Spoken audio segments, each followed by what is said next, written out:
time, the land we know of as Turkey existed under various powers, but the current iteration we know of now came after the fall of the Ottoman Empire. After the fall of the Ottoman Empire, Mustafa Kemal, also known as Ataturk, took power. He held it until his death in 1938. Because of him, the country remained secular until outside pressures caused them to become a multi-party system. It has become a prominent country in the current world. The state we know of as Chad has been used by humans for a very long time. Such a long time that some even estimate it's where the human species started. Most recently, it's been ruled by French colonization. The modern iteration of Chad came in 1960 when it declared its independence. Sadly, soon after, it went into a bloody 24-year civil war. It's currently a multi-political democracy. The geography of the two states. Turkey can best be described as a compacted state with a small, corrupted part sticking out in the northeast region. On the other hand, Chad is more simply a compacted state with no real abnormalities. The thing that really sets the two countries apart is their formation. Chad was formed during the Berlin Conference in 1884 and 1885. This conference was essentially advanced European countries drawing lines on a map and calling the land a country. This led to many problems in these states, where very different ethnic groups were put together when they really shouldn't have. In the case of Chad, northern Muslims and southern Christians led to a lot of infighting. Under the rule of the French, they were especially set up for failure because of all the harsh taxation and forced labor. All of this instability became a main reason for their eventual civil war right after their independence. On the other hand, Turkey had quite the opposite. Turkey had a very good start with their government because of the efforts of Ataturk.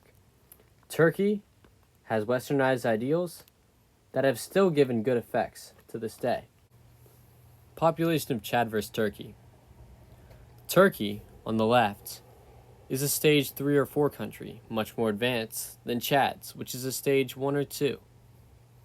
When you look at the base of the two population graphs, you can see Turkey has a noticeably smaller base than Chad, showing that how Chad has a higher fertility rate.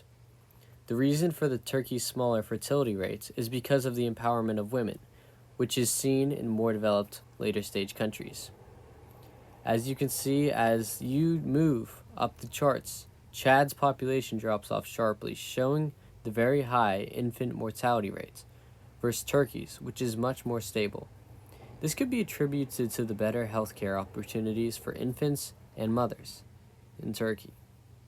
Lastly, you can go to the top and see how Turkey's life expectancy is much larger than Chad's. Something similar between the two countries is they both experience cultural diversity within their borders, but not to the same degree. Turkey is dominated primarily by the Turks, with a notable minority of the Kurds, and it's a big drop-off with a small percentage of other minorities.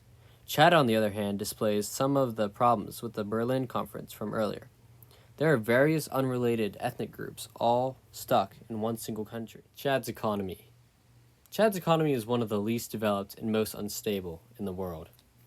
Chad's economy for a while made what little money it could through agriculture, but a big change came in 2003 with the introduction of oil, which is now accounting for 90% of its gross revenue.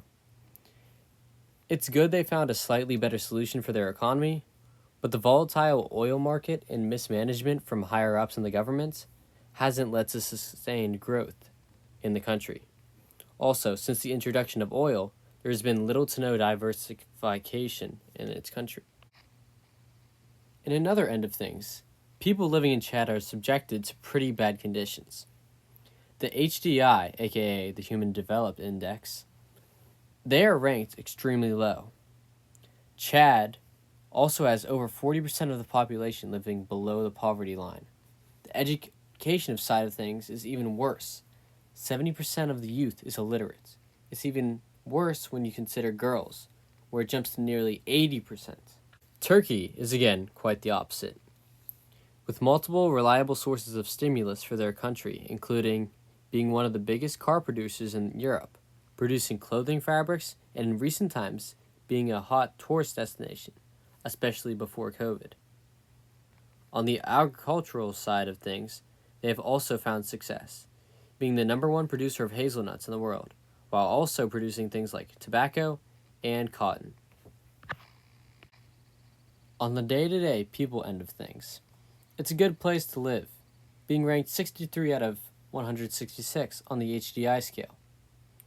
Most people are expected to have 11 years of schooling. Ankara, the capital of Turkey, would best be described as the Hoyt/sector model because of the high-income housing expanding outward along the transportation routes. And the industrial zones find themselves close to the railways and highways. N'Djamena, the capital of Chad, would best be described as the African model of cities. This is because the usual three models are made to more closely represent Western cities. N'Djamena has vast unplanned settlements without consistent services, but it does have a strong core of many Western cities, most likely a cause of having French colonizers.